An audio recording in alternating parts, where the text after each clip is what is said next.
Si je vous dis du torrent de Kérit au mont Carmel, ça vous fait penser à qui? Élie, on est d'accord.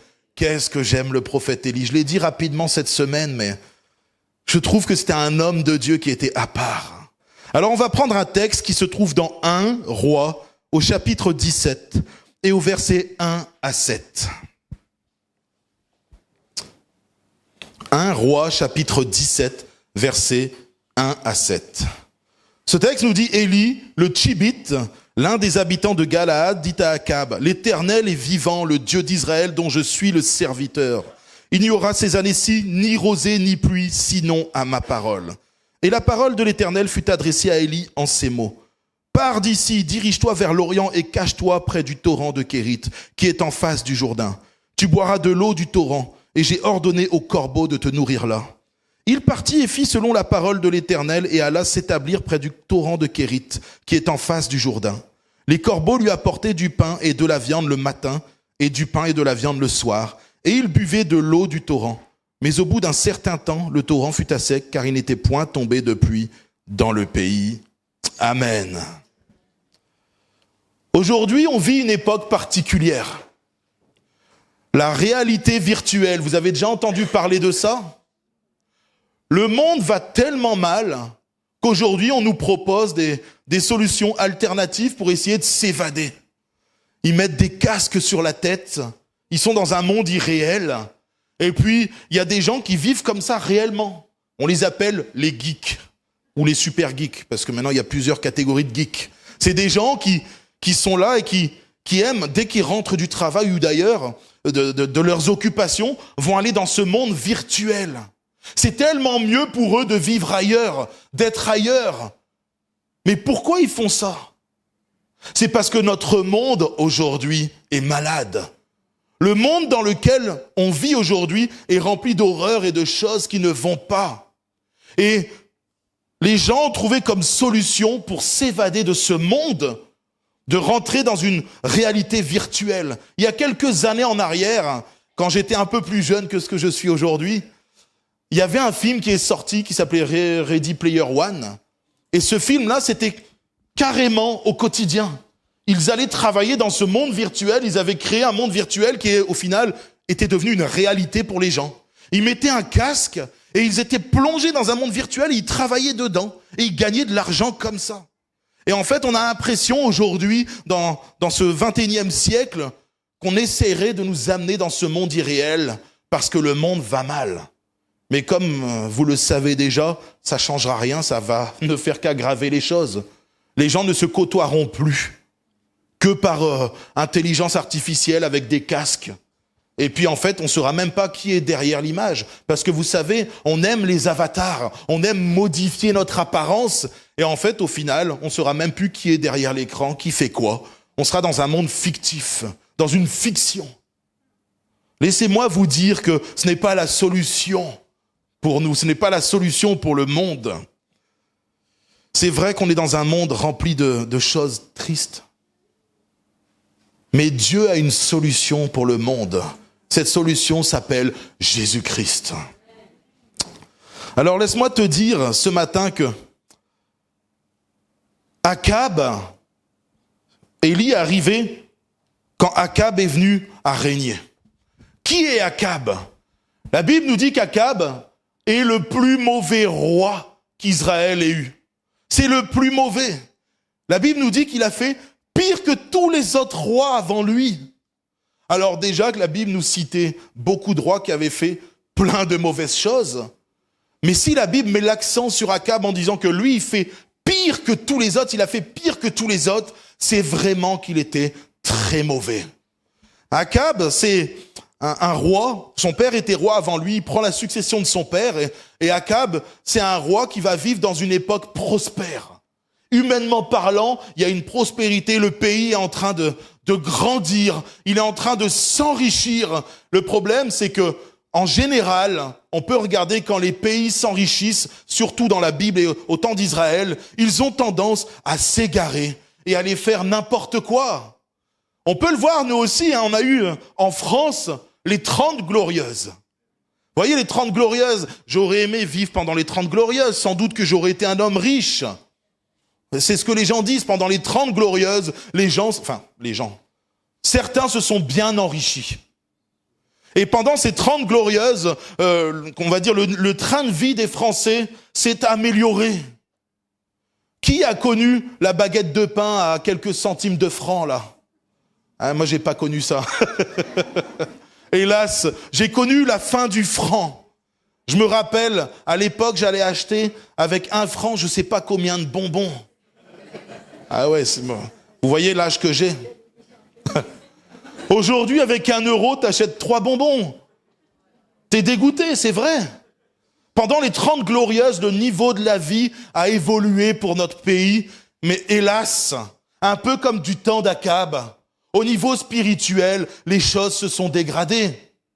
On a eu un mai 68 qui est venu tout le bouleverser. Le féminisme, etc.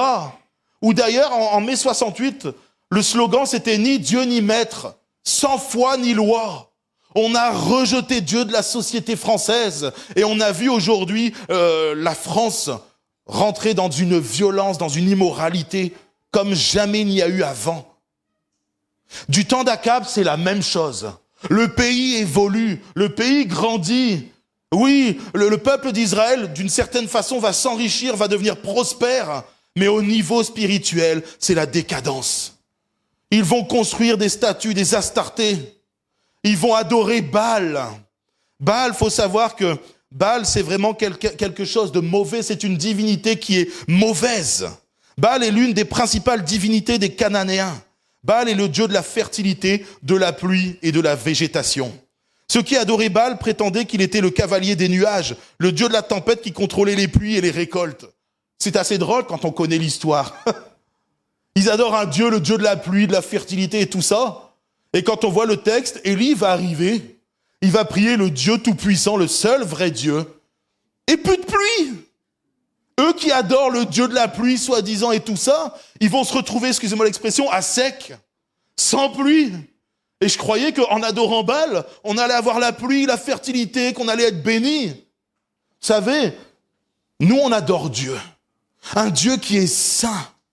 D'ailleurs, c'est le seul Dieu moral de toute l'histoire de tous les dieux de la terre. Si vous regardez les dieux grecs, les dieux romains, les dieux païens, c'était des dieux immoraux. Ils mentaient, ils trichaient, ils volaient, il n'y avait rien de saint en eux. Notre Dieu à nous est 3 fois saint. Notre Dieu à nous est bon. Notre Dieu amour est vérité. Il a en horreur le mensonge. Notre Dieu amour, on l'a entendu ce matin, il est amour. Dieu est amour, rappelez-vous de ça, et tout ce qu'il fait, il le fait par amour pour sa création. Et ce matin, j'aimerais vous dire, premièrement, que Dieu vous aime. Et peu importe l'époque dans laquelle nous vivons, Dieu est amour et Dieu est bon. Alors, Akab, vous savez, eux, ils vont adorer Dieu, leur Dieu. Ils vont adorer Baal dans l'idolâtrie. Quand on fait un peu de recherche historique, il nous est dit que l'adoration de Baal se fait par la prostitution, autant des hommes que des femmes. C'est pas glorieux. Une immoralité sexuelle comme il n'y en a pas. Et quand on va un peu fouiller dans l'histoire des adorateurs de Baal, ils vont sacrifier des enfants et des bébés dans le temple de Baal. Quel Dieu! Franchement, c'est ignoble. C'est horrible. Alors, à chaque fois que dans l'histoire de l'humanité, dans l'histoire d'Israël, en tout cas, et aujourd'hui dans l'histoire de l'humanité, je le crois, il y a eu des temps arides, des temps de disette spirituelle. Dieu a fait lever des hommes et des femmes. Et ce matin, j'aimerais te poser la question, seras-tu un de ces hommes ou une de ces femmes qui s'est levé pour la gloire de Dieu ? Ce matin, est-ce que ton désir profond, est-ce que ce qui brûle dans ton cœur, c'est de te lever pour Dieu ? Vous savez, ce que Élie a fait, c'est pas anodin. Élie s'est levé face à Akab et face à tout le peuple d'Israël, face à tous les faux prophètes. Ce qu'il a fait, je ne sais pas si vous arrivez à vous rendre compte, il n'a pas juste été voir Akab et à dire « Tu es bien mauvais, il n'y aura pas de pluie aujourd'hui ». Il a risqué sa vie. Élie a risqué sa vie. Il aurait pu se faire décapiter, se faire lapider en allant devant le roi et en proclamant ce qu'il a proclamé. Mais parce que Élie avait un cœur pour Dieu. Élie vivait pour Dieu. Sa raison de vivre, c'était Dieu. Comme tu l'as dit, mon frère Daniel, Dieu était le centre de ta vie. Et pour nous, aujourd'hui, Jésus est le centre de notre vie. En tout cas, je l'espère, mon frère et ma sœur, que Jésus est le centre de ta vie. Mais vous savez, si j'ai aimé Élie, qui a été vraiment pour moi un grand prophète, il faut savoir que Élie va être préparé. Il va être mis à part. Et aujourd'hui, je pense que dans notre génération, on a du mal à être mis à part. La sanctification, la mise à part pour Dieu. Nous vivons dans une époque, l'époque, on va dire, des plaisirs, du divertissement. Et c'est tellement dur aujourd'hui, faut se l'avouer, de rester focalisé sur Jésus. Quand on rentre du travail le soir, on est fatigué. On n'a qu'une envie, c'est de se détendre. C'est vrai ou pas? On est d'accord? Je l'invente pas, ou je suis pas tout seul, excusez-moi. Sinon je me dis, mince, je vous laisse ma place et puis... En réalité, la vie est devenue dure. Elle est devenue éreintante. L'espoir s'est échappé de notre société. Et quand on rentre le soir, on veut s'évader. Mais nous qui sommes chrétiens, nous ne devons pas nous plonger dans les désirs et les plaisirs charnels de ce monde. Nous devons rester focalisés, les yeux centrés sur Jésus-Christ. Parce que si nous faisons comme le monde, alors nous ne transformerons jamais le monde. C'est le monde qui nous transformera. Et ce matin, j'aimerais vous dire que même s'il est légitime d'avoir des temps de repos, des temps où on se divertit, on n'est pas des robots, on est des êtres humains. Mais la Bible dit qu'il y a un temps pour tout. Et ce matin, j'aimerais te dire, est-ce que, comme Élie, tu es prêt à avoir un temps pour Dieu? Est-ce que tu es prêt, comme Élie, à être mis à part? Vous savez, Dieu savait que pour Élie, ça allait chauffer. Parce que plus la sécheresse allait frapper le pays, et plus Akab allait être en colère. Alors Dieu a pris Élie, lui a dit, va te cacher là-bas. Va te mettre à part près d'un torrent. Je suis désolé les frères et les sœurs, C'était pas un Airbnb 5 étoiles, avec un jacuzzi, un sauna, tout était bien. Il était là dans une grotte près d'un torrent. Ça a dû être dur pour lui. Ça a dû être fatigant. Quand il allait se doucher, c'était l'eau du torrent, elle était glacée. Nous, on a les mitigeurs aujourd'hui, là, hop, l'eau elle est à 37 ou 38 degrés, elle est agréable. C'est agréable d'aller prendre une douche aujourd'hui, c'est vrai. Mais du temps d'Élie, ça devait être quelque chose. Près d'un torrent seul. Seul, abandonné de tous. Non, pas abandonné de tous. Parce que Dieu était avec lui. Ce matin, j'aimerais vous dire qu'il est temps que notre génération soit mise à part pour notre Dieu.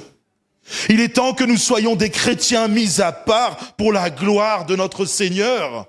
Parce que si nous voulons, comme Élie, voir la puissance de Dieu s'opérer à travers nous, Dieu nous demande une mise à part. Élie a été mis à part pendant longtemps. Ce n'était pas quelques jours. Des semaines et des semaines sont passées. Au point où le torrent a fini par être asséché. Ce matin, peut-être que tu vis des temps difficiles dans ta vie. Des temps où tu as l'impression que le torrent s'est asséché dans ta vie. Peut-être que dans ton couple, il y a un assèchement. Dans les relations que tu as au quotidien, c'est en train de s'assécher. Ça devient difficile pour toi. Peut-être que financièrement, ton argent fond comme neige au soleil. Mais laisse-moi te dire que ta vie est entre les mains de Dieu. Tu ne dois pas craindre ces temps-là. C'est des temps où Dieu veut te mettre à part. Dieu veut parler à ton cœur. Dieu veut te dire quelque chose de particulier. Mais es-tu prêt à entendre ce que Dieu a à te dire? Es-tu prêt à profiter de ces temps d'épreuve pour être mis à part pour ton Dieu? Dieu ce matin t'appelle Mon frère et ma sœur, il t'appelle à une mise à part. C'est pas facile. Je vous l'accorde, c'est pas facile. Mais quand le torrent a commencé à s'assécher, Élie n'a pas vacillé. Il n'est pas parti en courant à essayer de chercher de l'eau à droite, à gauche. Il est resté là, avec sa foi, attendant une parole de Dieu. Élie était un homme de prière. Il était un homme qui entretenait une relation avec son Dieu. Et parce qu'il avait la foi en un Dieu vivant, un Dieu qu'il connaissait, un Dieu avec qui il avait l'habitude de partager des choses, Élie a attendu la parole de son Dieu. Vous savez, souvent, et ça m'est déjà arrivé, souvent, on ne va pas attendre la parole de Dieu. Quand les choses arrivent, quand la tempête frappe, waouh, qu'est-ce qui se passe? Là, on est bousculé. Là, on est effrayé par moments. Et on va prendre des décisions que l'on n'aurait pas dû prendre. Il ne faut jamais se hâter quand nous sommes en temps de tempête, quand les épreuves frappent notre vie. Il ne faut jamais se hâter pour prendre des décisions. La meilleure chose à faire, c'est d'attendre dans le calme. C'est là où est notre force. Il ne faut pas se précipiter parce que nous allons faire de mauvais choix. Regardez Moïse, ce qu'il a fait. Alors que Moïse était appelé, et il a été appelé, et on a vu ce que Moïse a fait. Mais Moïse est sorti peut-être trop tôt. Il n'a pas attendu l'appel de Dieu sur sa vie. Et quand il a vu qu'un membre de son peuple se faisait battre, et comment Moïse est venu, il a tué cet Égyptien. Et à cause de ça, il a dû fuir 40 ans dans le désert. 40 ans du coup de mise à part. Dieu a dû faire un réglage dans la vie de Moïse. Alors, prions pour que ça ne dure pas 40 ans pour nous. Tu vois, j'ai même pas encore 40 ans pour vous dire. Alors si je devais attendre 40 ans de plus, dans l'épreuve, dans le désert, là où c'est aride, bon, je le ferai parce que Dieu est avec moi. Mais j'espère que ça ne va pas durer aussi longtemps. Ce matin, Dieu veut te dire que tu dois te tenir dans sa présence. La mise à part pour ton Dieu, c'est des temps d'intimité avec lui. Des temps de présence, de face à face, où il vient te visiter, où il vient te parler, où il vient te restaurer. En plein désert, Dieu continue à t'envoyer la manne du ciel, le pain. Et oui, si l'eau commençait à manquer, le corbeau venait jour après jour apporter du pain. Tu peux être nourri, mon frère et ma sœur, jour après jour, dans la parole de Dieu. Jour après jour, si tu plonges tes regards dans la parole de Dieu, il va te nourrir, il va te fortifier, il va fortifier ton âme. Et quand le diable va essayer de venir te terrasser, parce que le diable, il attend toujours le bon moment pour venir te tenter, tu seras fort parce que tu auras une nourriture spirituelle, la nourriture de la parole de Dieu. Et tu ne pourras pas t'écrouler, tu ne pourras pas t'effondrer parce que Dieu est avec toi. Ce matin, j'ai envie de te dire, Dieu connaît ton épreuve. Dieu sait par où tu passes. Mais il te dit, n'aie pas peur. Il y a un temps où je vais me lever et il y a un temps où ton épreuve sera terminée. Mais attends ma parole, attends que je vienne te révéler ce que tu dois faire, sinon tu feras des bêtises. Et peut-être que tu fais partie de ceux qui ont fait des bêtises comme Moïse. Tu n'as pas attendu la parole de Dieu. C'est pas grave. Regarde ce que Dieu a fait avec Moïse. Quel serviteur de Dieu, Moïse. Laisse-moi te dire que si peut-être tu as trébuché, tu as été trop vite, tu as oublié d'attendre une parole de Dieu. Sache que ce matin, Dieu t'aime. Dieu veut te dire, mon enfant, c'est pas grave. C'est pas grave si tu t'es loupé. Reviens à moi. Reviens dans ma présence. Je vais te restaurer. Je vais te fortifier. Je vais te relever. Et tu vas reprendre ta route. Mais reviens à moi. Sans ma présence, tu ne peux rien. Sans moi, tu ne peux rien. Dieu, ce matin, t'encourage à revenir à lui. Parce qu'il t'aime et qu'il a besoin de te savoir sauver. Il a besoin de te savoir fortifier.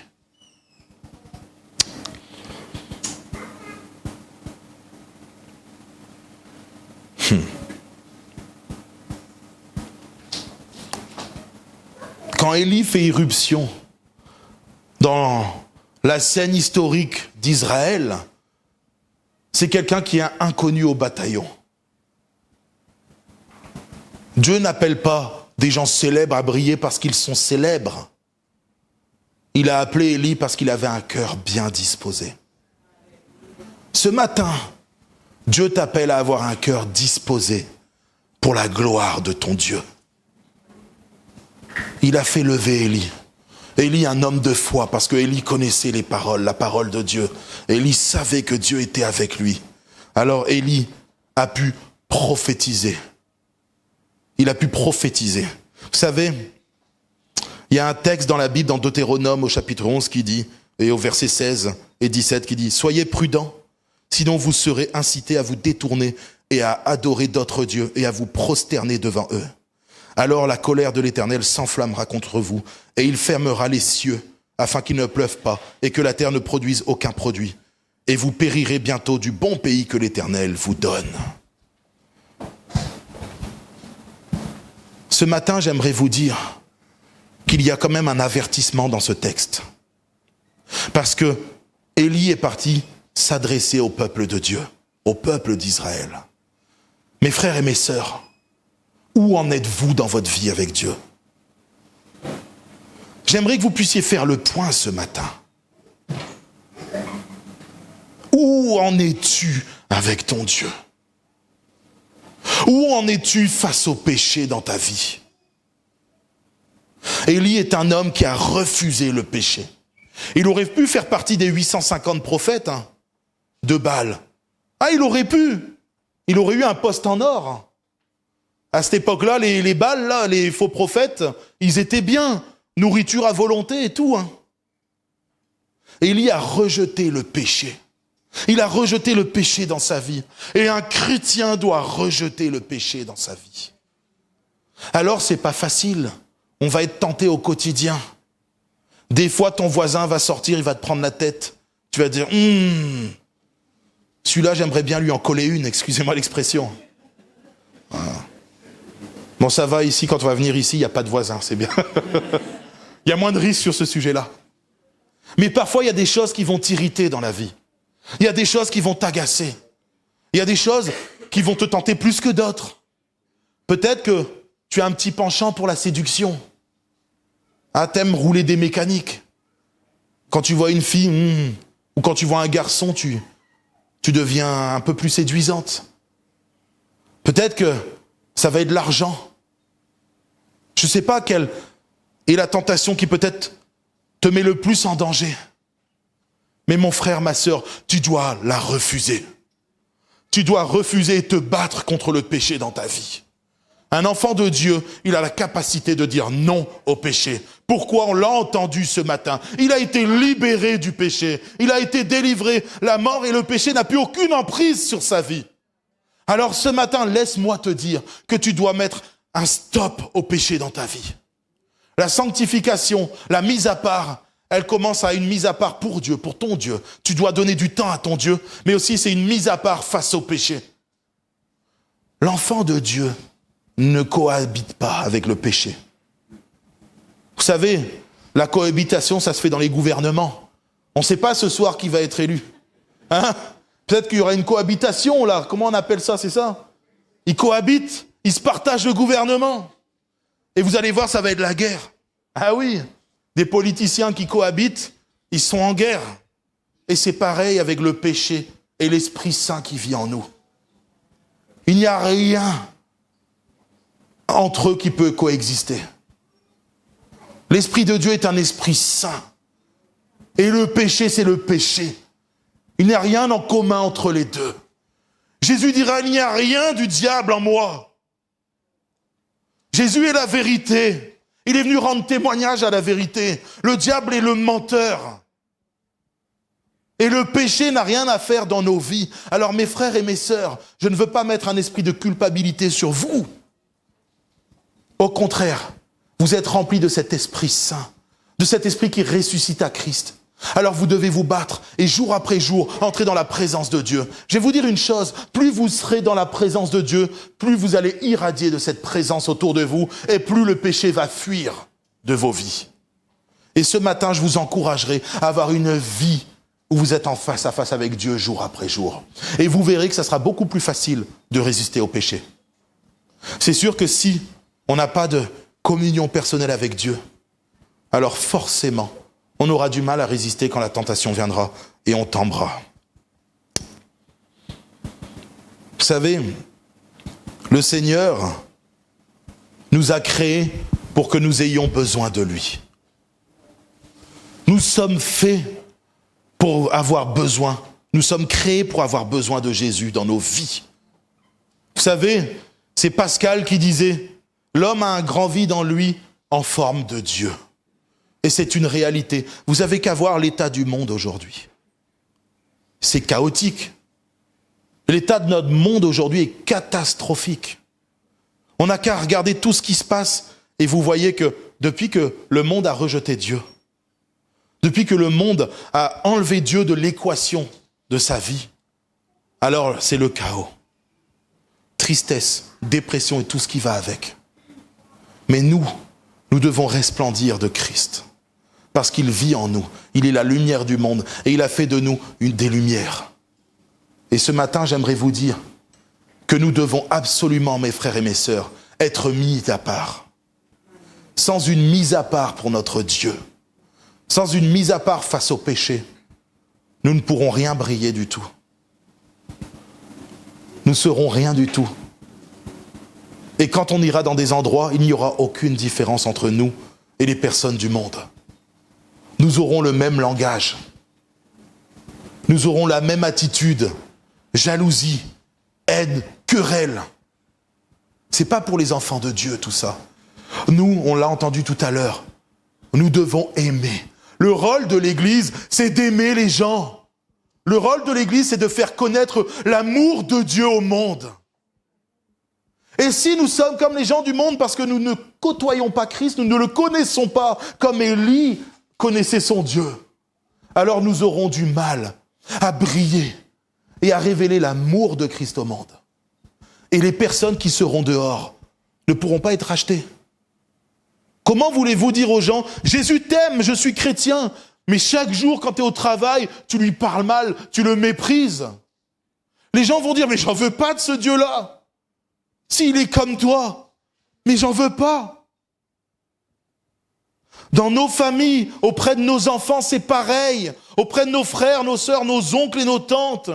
Si nous sommes odieux dans nos familles, si nous parlons mal aux gens qui nous entourent, comment est-ce que nous allons refléter Christ? Mes frères et mes sœurs, si vous manquez d'amour, allez puiser auprès de celui qui est une source intarissable. Et tout ça, ça se fait dans une intimité avec notre Seigneur. Je sais, et je vous le dirai souvent, nous avons besoin d'une vie intime avec notre Sauveur. Sans quoi, il ne pourra pas nous renouveler au quotidien dans son amour immense. Le seul moyen de faire briller Jésus-Christ dans notre société du XXIe siècle, c'est d'être rempli de son amour et de son esprit. Alors ce matin, pour moi c'est un point important. Soyons mis à part pour lui, donnant du temps à Dieu dans nos vies. Et vous savez, dans l'épreuve, parce que Élie, c'est pas une partie de plaisir, c'est une épreuve qu'il vit. Il est près d'un torrent, dans le désert, là. Fait chaud, il dort dans une caverne. La nuit, il doit faire froid. C'est pas évident. Il est seul. Il est seul avec Dieu, bien sûr, mais il n'a pas des frères et des sœurs qui sont autour de nous comme ça, là. Il peut pas échanger avec les frères et les sœurs. Les seuls êtres qu'il voit, c'est les corbeaux qui viennent le nourrir. Vous imaginez? Ça doit pas être sympa. En plus, ils balancent le pain de leur bec là-bas. C'est pas hygiénique tout ça. Eh ouais, bon, c'est pas grave, au moins il a de la nourriture et il bénit Dieu. Il aurait pu, Dieu, envoyer des êtres humains pour venir le nourrir, tiens. Mais il l'a pas fait. Je pense pour plusieurs raisons. Il l'a pas fait parce que premièrement, s'il envoyait des êtres humains, à ce moment-là, il risquait d'être trahi. Où les êtres humains auraient pu être suivis. Il aurait pu envoyer aussi des animaux terrestres. Un lion qui se baladait avec un morceau de pain dans la bouche et un steak haché. Ça aurait fait bizarre, non? Les gens se seraient dit, mais c'est quoi cette histoire? Et il prend le même chemin tous les jours. Venez, on va suivre cet animal, on va suivre ce lion, parce qu'il y a quelque chose de bizarre. Et Élie se serait fait découvrir. Mais les oiseaux du ciel. Bon, aujourd'hui, on a les drones. Mais à cette époque-là, personne ne pouvait suivre les oiseaux du ciel. Qui aurait pu penser qu'un corbeau viendrait nourrir quelqu'un? Et d'ailleurs, il était haut dans le ciel. Personne ne le voyait. Dieu est bon. Dieu sait ce qu'il fait. Et pendant les temps d'épreuve de ta vie, Dieu ne t'abandonne pas. Et je veux que tu puisses te souvenir de ça. Dieu ne t'abandonnera jamais. Parce que c'est pas un être humain qui peut te trahir à tout moment. C'est pas un lion qui, au bout d'un moment, quand il n'y aura plus de viande, il va te manger. Dieu, c'est Dieu. Et il t'enverra toujours le meilleur dans ta vie.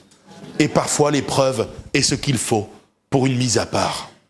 Élie a été mis à part. Et dans ce temps de mise à part, il a connu son Dieu. Il a prié, il a passé du temps avec lui. Et il a attendu patiemment que Dieu se révèle à nouveau à lui. Et Dieu va lui dire, « Hé, Élie, maintenant tu vas aller voir la veuve là-bas à Sarepta. » C'est quand même impressionnant, hein. Parce que si Élie était parti trop tôt, il aurait fait sans doute autre chose. Et Dieu aurait dû faire avec encore nos erreurs. Mais Élie a attendu. Et parce que Élie a attendu, un miracle s'est accompli. La veuve de Sarepta, pour ceux qui connaissent l'histoire, hein, il lui restait de quoi faire un dernier repas. Et là, Dieu lui dit, écoute, tu vas aller voir cette veuve, elle va te nourrir. Alors Élie, il y va, il dit, écoute, tu vas me préparer un repas là, tu vas me mettre bien à l'aise. Imaginez-vous comment Dieu travaille le cœur de cette femme. Parce que déjà, elle n'est pas du peuple d'Israël, c'est une étrangère. Mais Dieu a décidé de travailler son cœur. Et d'ailleurs, cette histoire, elle est importante parce que Jésus lui-même va la ressortir dans le Nouveau Testament. Bon, pour tacler le peuple d'Israël, c'est vrai. Mais il va quand même la ressortir. Cette histoire est importante. Il y a toujours quelque chose derrière les histoires de la parole de Dieu. C'est pas juste une belle histoire qu'on raconte pour endormir nos enfants. C'est toujours pour venir travailler nos cœurs et nous faire comprendre que, en attendant notre Dieu, en attendant la parole de notre Dieu, il y a un sens derrière. Cette veuve va faire confiance au prophète, alors qu'elle-même n'est pas d'Israël.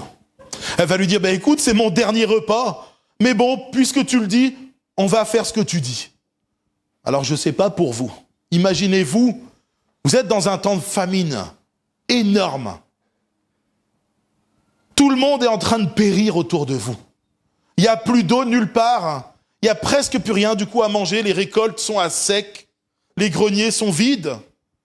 Et là, moi qui viens, bien portant comme je suis, je viens vous dire, mon frère, ma sœur, viens me donner ton dernier repas. Allez, faut être honnête, qui le ferait? Vous auriez plutôt tendance à dire, frère, pasteur, tu es bien portant. T'as de la réserve. T'inquiète pas, Dieu va te bénir. Mais ce n'est pas comme ça que Dieu fonctionne. N'ayez crainte. Si Dieu vous donne une parole, alors il pourvoira derrière à tous vos besoins. Il mettra sur votre route des gens, et même s'ils ne sont pas chrétiens, pour vous bénir. Et vous serez une bénédiction pour ces gens. Vous avez vu ce qui s'est passé pour cette veuve de Sarepta? Elle a été bénie, elle n'a manqué de rien jusqu'à que tout reprenne, que la pluie retombe. Si vous attendez la parole de Dieu dans votre vie, si vous entretenez une relation avec votre Dieu, alors vous bénirez les gens qui vous entourent. Vous serez une bénédiction et il y aura des miracles qui seront opérés à travers vous. Mais pour ça, il faut attendre la parole de Dieu dans votre vie. Il ne faut pas partir à l'abordage. Vous savez, en ce moment, ça doit être dur d'aller en Israël ou en Ukraine. Il y en a qui vont aller parce qu'ils ont un cœur pour ça, c'est bien, on va aller tout feu, tout flamme. Et derrière, ils vont perdre la vie. Soyons sages, mes frères, soyons remplis de foi. Mais la foi nous pousse à avoir une sagesse qui vient de Dieu. La foi nous pousse à passer du temps dans la présence de Dieu pour que lui nous dirige parfaitement. Vous savez, David Wilkerson, c'est un homme de Dieu que je trouve extraordinaire. Pour ceux qui ne le connaissent pas, bon, il est décédé aujourd'hui, mais allez voir ses enseignements sur Internet. C'est un homme de Dieu remarquable. Mais un jour, vous savez, c'était un petit blanc à lunettes, un paysan qui venait de je sais plus quel état. Il ressemblait vraiment pas à l'homme de la situation pour aller prêcher l'évangile dans le Bronx, auprès des latinos, des blacks, des italiens. D'ailleurs, il y a pas mal d'Italiens ici sur Nice. David Wilkerson n'était sans doute pas l'homme de la situation, mais il avait reçu des paroles de Dieu. Et Dieu lui a dit, tu vas là-bas, tu vas aller faire ma volonté, et tu vas bénir cette ville, ce quartier. Et David Wilkerson, la première fois qu'il est arrivé, qui a vu La Croix et le Poignard? Un superbe film moderne en noir et blanc, vous savez, avec les pixels qui... Mais je vous conseille ce film, parce que c'est un bon film. Et Nicky Cruz, il disait, ce film, ils ont un peu édulcoré l'histoire. Ils ont radouci. Parce que quand David Wilkerson est arrivé tout feu tout flamme pour lui prêcher l'évangile, David Wilkerson a laissé pour mort. Il a tapé, il a roué de coups. Il est resté au sol, ça a été difficile. Mais David Wilkerson avait reçu des paroles. Il savait que Dieu était avec lui. Il est revenu, et il est revenu, et il est revenu. Quel homme de Dieu! Quel homme de foi! Aujourd'hui, Dieu cherche des Élie. Mon frère et ma sœur, est-ce que tu veux être un Élie? Allez, on va faire la version moderne, une Élia. Dieu cherche des hommes et des femmes de Dieu. Dieu cherche des hommes et des femmes qui l'aiment, qui l'honorent, qui le cherchent, qui cherchent sa face, qui cherchent sa présence pour pouvoir faire comme David Wilkerson a fait dans les quartiers. Dieu cherche des gens qui lui sont consacrés, qui sont mis à part pour sa gloire. Pourquoi? Parce que le monde va mal à l'extérieur. Le monde a besoin de connaître Dieu. Et Dieu a choisi de se faire connaître par son Église. Ce matin, c'est un message d'appel que le Seigneur te donne. Par amour pour le monde, pour sa création. Parce que nous, on est dans l'église, on est bien lotis. On est au chaud, on a un débauchant. Frère Daniel nous dit, j'ai plus de voix ce matin, mais il nous a bénis. Moi, quand j'ai plus de voix, je bénis pas. Voilà. Sois béni, merci pour ta consécration, mon frère. Dieu cherche des hommes et des femmes qui se lèvent avec sa puissance, la puissance du Saint-Esprit. Dieu cherche des hommes et des femmes qu'il peut envoyer pour faire resplendir la lumière dans tous les quartiers de la ville de Nice. Moi, je crois que dans cette église, il y a des hommes et des femmes qui vont se lever avec la puissance du Saint-Esprit. Mais si vous regardez, Élie a dû avoir une mise à part. Et pour moi, ce message est tellement important. Es-tu prêt à être mis à part pour ton Dieu? Es-tu prêt à être mis à part pour aller chercher des âmes qui se meurent dehors? Vous savez, et vous le savez, mes frères et mes sœurs, ceux qui vont mourir pour l'éternité. Il n'y aura plus aucune possibilité de rachat après. Ça sera fini. Et nous devons nous lever. Nous qui sommes sauvés, nous que Jésus a retirés de la boue du péché. Nous étions morts, mais par son sacrifice à la croix, il nous a rachetés. Et nous, plus que jamais, nous devons nous lever et aller proclamer l'évangile dans les rues de Nice.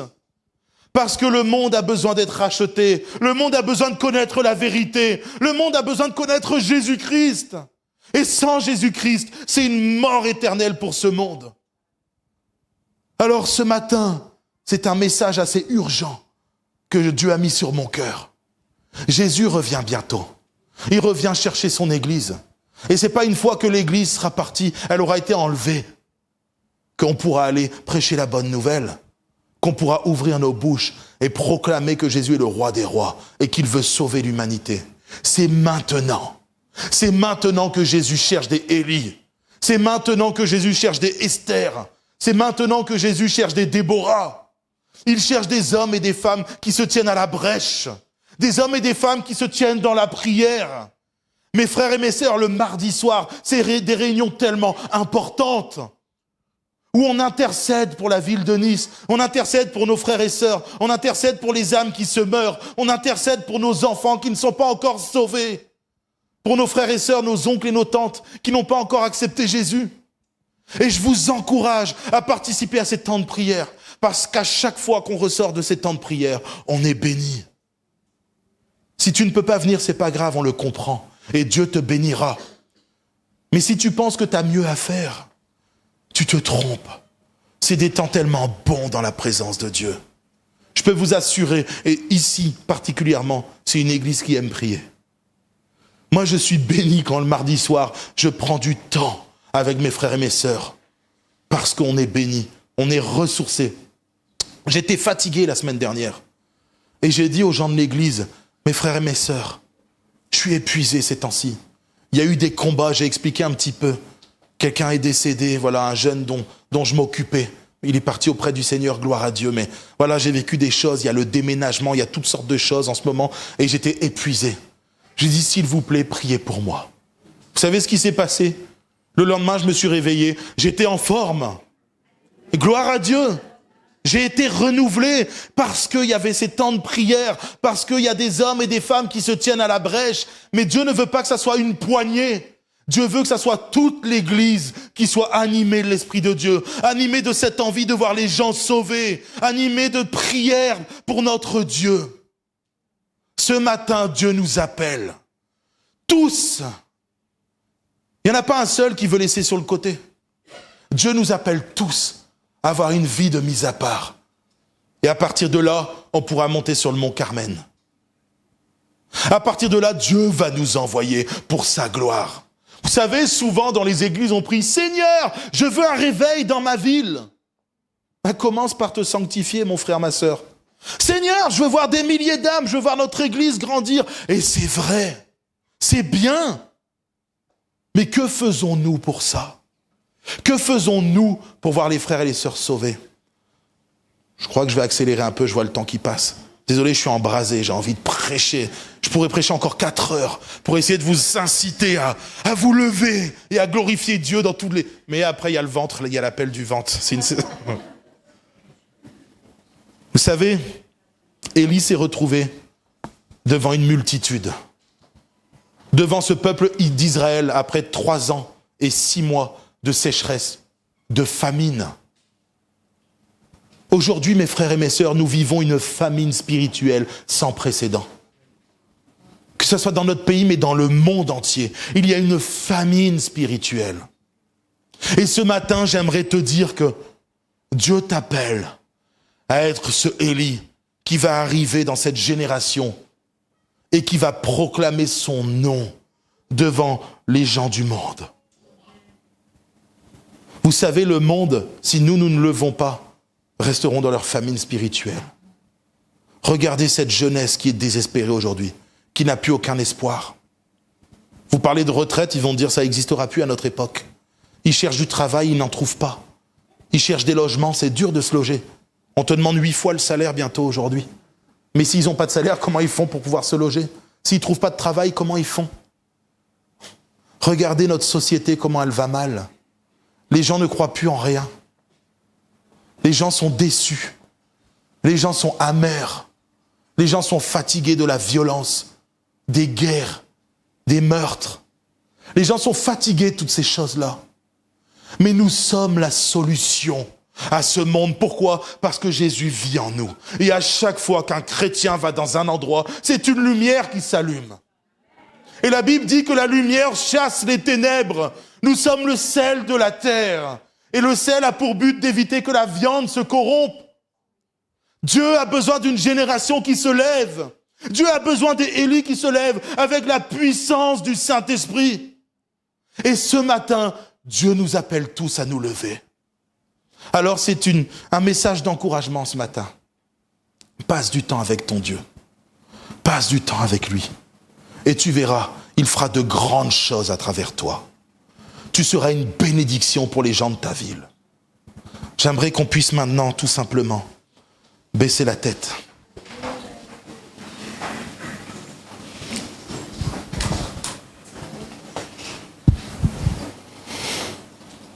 Ce matin, Dieu appelle son peuple.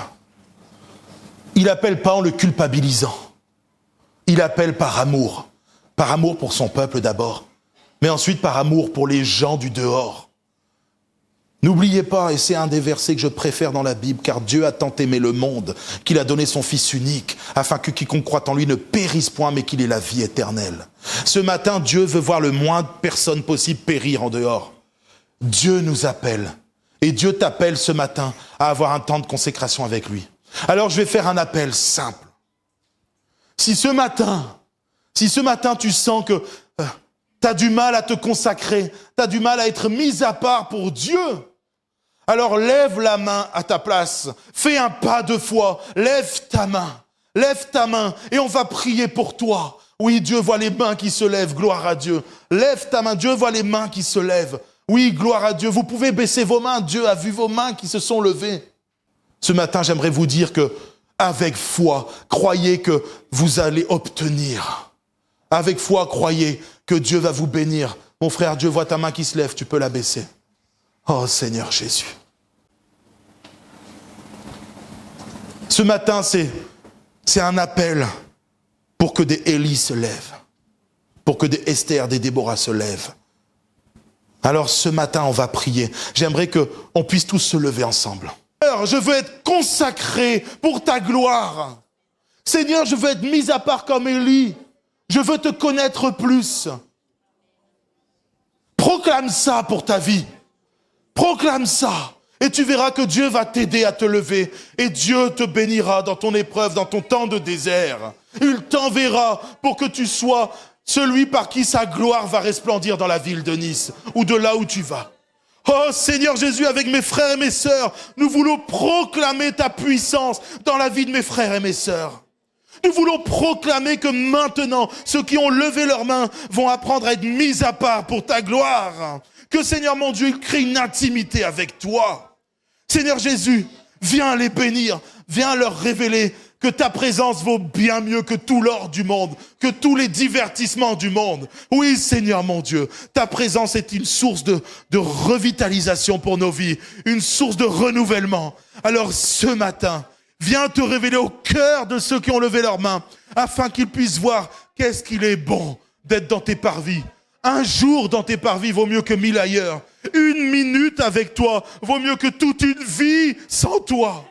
Oh Seigneur Jésus, ce matin nous proclamons, Seigneur mon Dieu, la puissance de ton nom dans la vie de tous mes frères et de mes sœurs, dans ma propre vie. Oui Seigneur, je vais être encore plus mis à part pour toi. Oui Seigneur, viens me consacrer encore plus pour ta gloire. Nous voulons voir cette ville de Nice gagner pour toi, gagner pour ton nom. Nous voulons voir des âmes sauvées, Jésus. Alors viens maintenant, par la puissance du Saint-Esprit, nous renouveler cette église de Nice-Nord, afin que nous puissions être des soldats pour ta gloire, des soldats de l'amour, qui répandent ton amour autour d'eux. Nous avons prié en ton nom, Jésus. Amen. Amen.